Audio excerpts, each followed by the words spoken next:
प्रेमी भक्तों, सत्संग वो है ज्ञान गंगा है,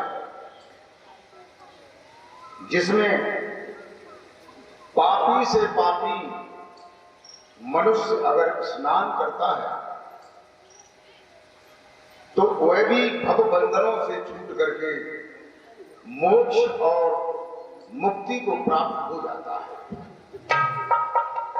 अगर स्नान करता है तब ऐसा है, अगर स्नान ही नहीं करता है और वही है डुबकी मार रहा है लेकिन स्नान नहीं कर रहा है, तो उसे वो जो लाभ प्राप्त होने हैं भव सागर से पार होने का और मोक्ष और मुक्ति का, वो प्राप्त नहीं होगा। कहते हैं, संतों ने बताया है कि कभी सर्दी कभी गर्मी ये कुदरत के नजारे हैं। कभी सर्दी आ जाती है, कभी गर्मी आ जाती है, कभी बरसात आ जाता है। कहते हैं कभी सर्दी कभी गर्मी ये कुदरत के नजारे हैं और प्यासे वे भी रह जाते हैं जो बिल्कुल दरिया के किनारे।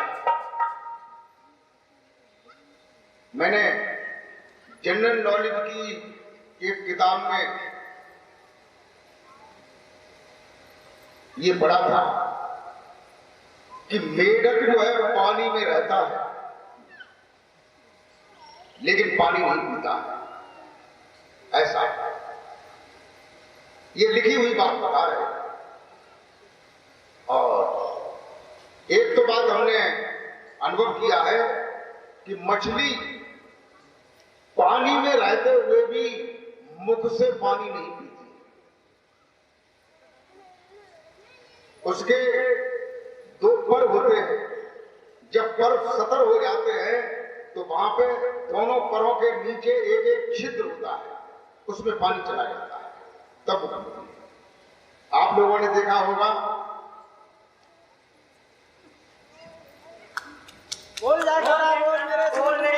महाराज की जय।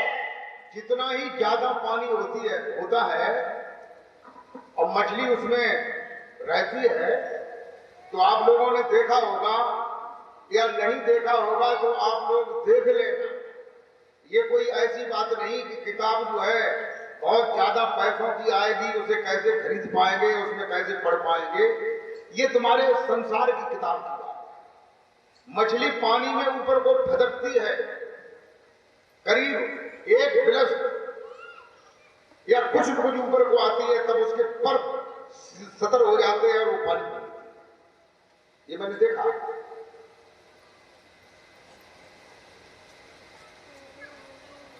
देखिए, बहुत पहले ये विज्ञान इतना सक्रिय नहीं था। अब विज्ञान इतना सक्रिय है कि मछली मुंह से पानी नहीं पीती है। और कहीं कहीं पर यह भी लिखा है, हमारे जो विद्वान लोग हैं, श्रेष्ठ लोग हैं, जिन्होंने मंथन गहराई से किया है, वो ये बताते हैं कि जब मछली मुंह से पानी नहीं पीती है तो हनुमान जी ने जब लंका जलाई थी और पूंछ को समुद्र में बुझाया था तो पसीना निकल आया था, और मछली जो है मुंह में पानी में ढाली इंतजार में कि कब हनुमान जी आए और बड़ी पूंछ बुझाए और पसीना गिरे और मुंह में ले ले, और जब मुंह से पानी नहीं पीती है। और फिर चलो खैर कोई बात नहीं, मछली अवकाश जो है पसीना गिरो मुंह में बारे पानी ले लो, जबकि ये बात नहीं होगी, ये बात है नहीं। लेकिन चलो पसीना ले लो, तो पसीना से बाल बच्चा पैदा हो जाए। आप लोग खुद विचार करिए, ये ऐसी बात नहीं कानून कही अपने मान ले, ऐसे मत मानिए, बच्चा पैदा नहीं होगा। दूसरी बात, मुंह से मुख से बच्चा दानी का कोई संबंध नहीं है। संबंध थोड़ा बहुत हो गया, मछली पानी निकल गई। फिर मछली जो है 17 दिन में अंडे देती है। प्रजनित हो जाने के बाद 17 दिन में अंडे देती है। मछलियों में बहुत सी प्रजातियां होती हैं। एक प्रजाति होती है व्हेल। वह मछली जो है 21 दिन में अंडे देती है।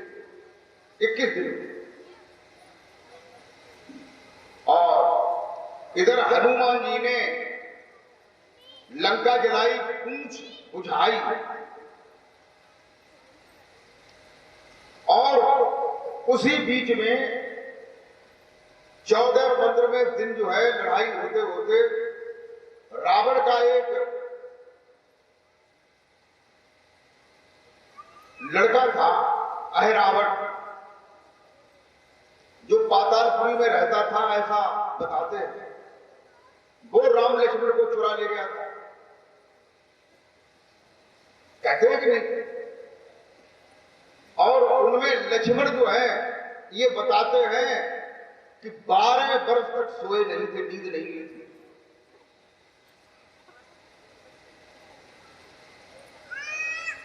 क्यों थी? लक्ष्मण की पत्नी उर्मिला ने ये कहा था, स्वामी तुम अपने भैया के साथ जाते हो, अपनी भाभी के साथ जाते हो तो सेवा करना। ये नहीं कि तुम सो जाओ और तुम्हारे भैया भाभी को कोई रात में आघात करता है। तो लक्ष्मण जी जो है 14 वर्ष सोए नहीं। और लक्ष्मण कितने बड़े वीर थे बताइए। जब धनुष टूटने की बात आई थी तो जनक जी ने ये कहा था, हे दीप दीप के राजागण, हम किसे कहें बलशाली है, और हमको तो ये विश्वास हुआ पृथ्वी वीरों से खाली है। हम करते नहीं प्रतिज्ञा है तो ऐसी हंसी नहीं होती, और सीता को कुंवारी रहना था, पर ये बेबसी नहीं होती। ये वचन जब सुने तो लक्ष्मण जी ने कहा, आदेश भ्रात का जो पाऊं, पृथ्वी को उठाऊं हाथों पर, कुंदुक समान जल में फेंक, क्षण भर में नष्ट भ्रष्ट, और ये सड़ा गनासा धनुष रखा। ये और बताओ किस गिनती में है? ये लक्ष्मण जी ने कहा, कौन सी गिनती में है? और पृथ्वी को उठा के फेंक दें। फिर वे लक्ष्मण 14 वर्ष सोए नहीं, इतने वीर और बलशाली, और उनको अहिरावण चुरा ले गया। फिर हनुमान जी पता लगाते लगाते गए 14वें दिन, तो अहिरावण वहां मिला। उसके दरवाजे पे हनुमान जी का लड़का मिला, मकरध्वज। जबकि मनुष्य का प्रजनन जो है 9 महीने में होता है, और हुआ केवल जो है मछली जो है पसीना को निकले जो है केवल 14 दिन हुए। ये रामायण की बात है। तो कहने का मतलब ये है, हम ये नहीं कहते हैं कि आप रामायण को न माने, रामायण को माने, गीता को माने, वेदों को माने, उपनिषदों को माने, सबको माने, लेकिन समझ करके माने, जान करके मानिए। ये कोई जरूरी नहीं है कि वो तुलसीदास की ही लिखी बात हो सकती है। बीच में भी लोगों ने बहुत परिवर्तन कर दिया। तो कहने का मतलब ये है कि सत्संग 2 शब्दों से मिलकर के बना। एक शब्द है सत्य और दूसरा शब्द है संग।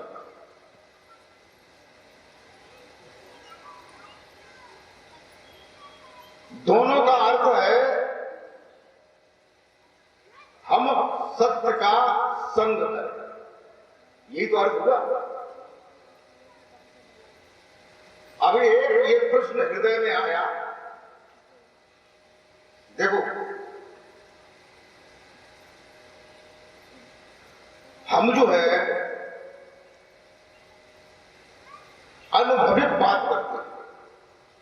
जो बात कसौटी पर खरी उतरती है उस बात को मानना चाहिए। और जो खरी नहीं उतरती है उसे नहीं मानना। देखो एक छोटी सी एक बात और बताऊंगा।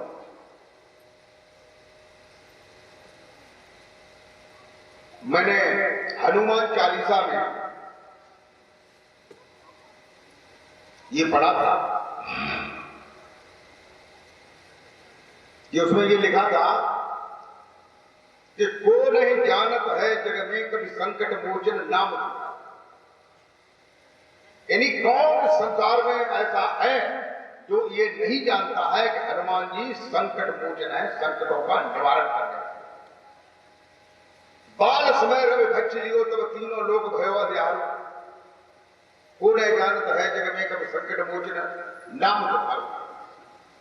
बाल की त्रास कपीस बसे ये संकट काउस जात में टारो। देव ने आन करी विनती तो छाड़ी दी और कष्ट ने आग मारो। को नहीं जानत है जग में कभी संकट मोचन नाम। अब हनुमान चालीसा ये कहता है कि जब हनुमान जी छोटे थे, बाल रूप में थे,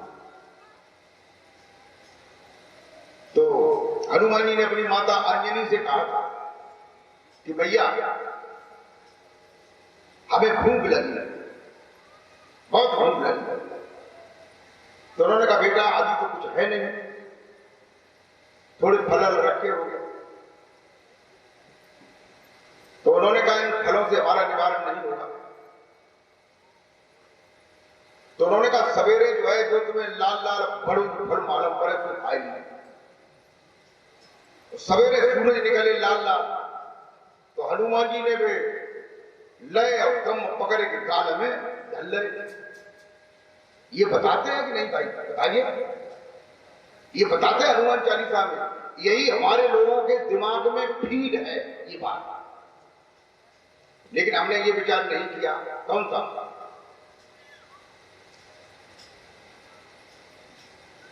कि पृथ्वी से सूरज 1 से 15 गुना बड़ा है। कितना बड़ा? ये हमारा विज्ञान कहता है, हमारी शोध कहती है, हमारे लोगों ने उसका परीक्षण किया कि सूरज जो है वो पृथ्वी से 1 से 15 गुना बड़ा है। 1 से 15 गुना। एक मका का दाना रख दो, फिर 1 से 15 दाने रख दो, उसका ढेर कर दो, कितना बड़ा हुआ। और पृथ्वी पर मनुष्य जो है कितना बड़ा है? 2 फुट जगह में खड़ो है ना। और शरीर में गाल कितना बड़ा है? 2-4 इंच को मान लो। 2-4 इंच के गाल में पृथ्वी से 1 से 15 गुना सूरज कैसे रख सकता है? रख जाएगा? शुद्ध रखी जा तो है, तभी तो कही कानून तुलसीदास तभी तो कहा कोई न कोई बात होगी। ये हो सकता है कि उसका अर्थ हमने सही नहीं लगा पाया। आप लोगों ने देखा होगा गोस्वामी तुलसीदास जी ने ये बताया है। क्या बताया?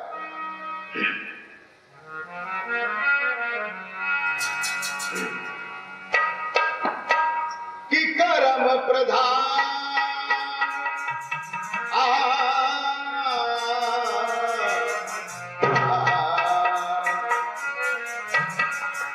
कर्म प्रधान विश्व रचिगा।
गोस्वामी तुलसीदास जी कहते हैं कि कर्म जो है प्रधान है।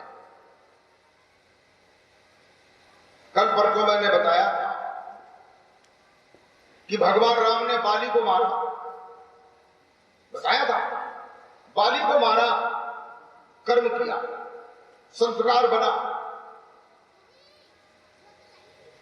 वही राम जो है द्वापर में कृष्ण बने और बाली जरा नाम का बहेलिया बना।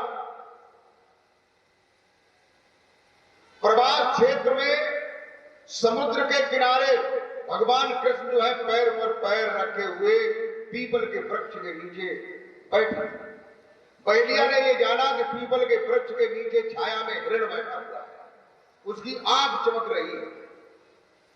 भगवान कृष्ण के पैर में पद्म था जो चमकता था, जो गोल होता है।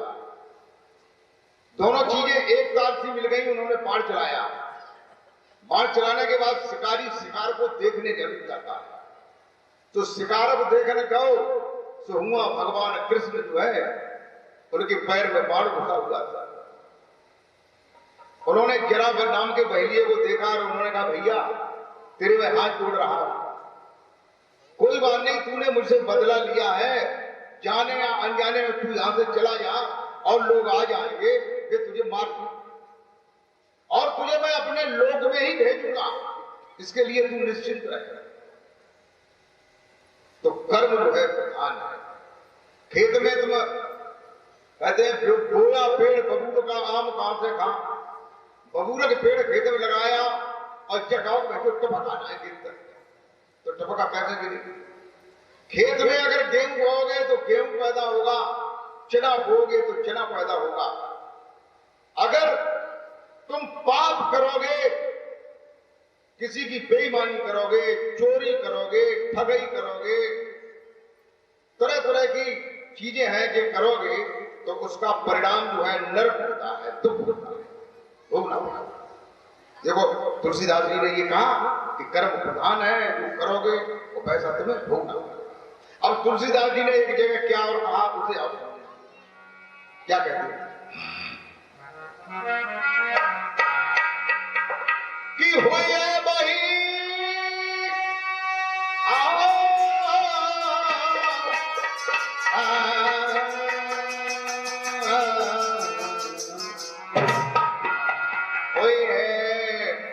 बही जो राम रुचि गाता,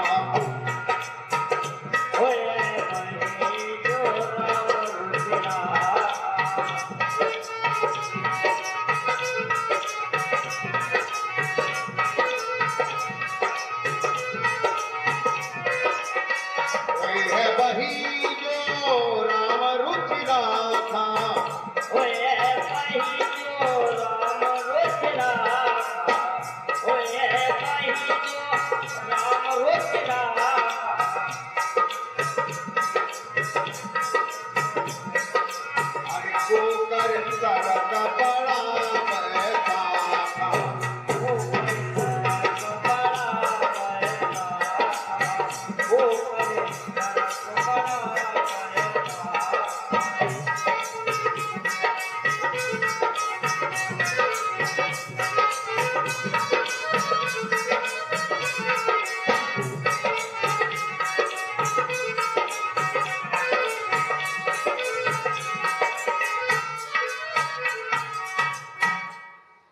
तुलसीदास जी ने इसमें कर्म की बात नहीं कही है। पहली बारी चौपाई में था कर्म प्रधान, भाई होगा जो क्या करोगे। और इसमें ये कहा कि भाई है वही जो राम रुचि रखा। अब जो है क्या होगा, जो आप कर्म करेंगे वो नहीं होगा। वही है वही जो राम रुचि रखा, ये किसके लिए कहा गया है? संत और भक्तों के लिए कहा गया है। संत और भक्त जो है संसार में साधारण आदमी है, उससे विशेष है, जिसने अपनी रुचि को, रुचि माने लगन, जिसने अपनी रुचि को राम के नाम में लगा दिया है। किसमें लगा दिया है? राम की। वही जो राम रुचि रखा, राम में जिसने रुचि को रखा है, वो चाहेगा वो होगा, वो चाहेगा वो होगा। बोल जयकारा बोल मेरे श्री गुरु महाराज अनुकरण करोगे तो एक स्टेज होती है, पहली स्टेज होती है, उसको कहते हैं, उर्दू में कहते हैं इल्म इल्ला। दूसरी स्टेज होती है, उसे कहते हैं बका बिल्ला। क्या कहते हैं? बका। तीसरी स्टेज होती है, उसे क्या कहते हैं?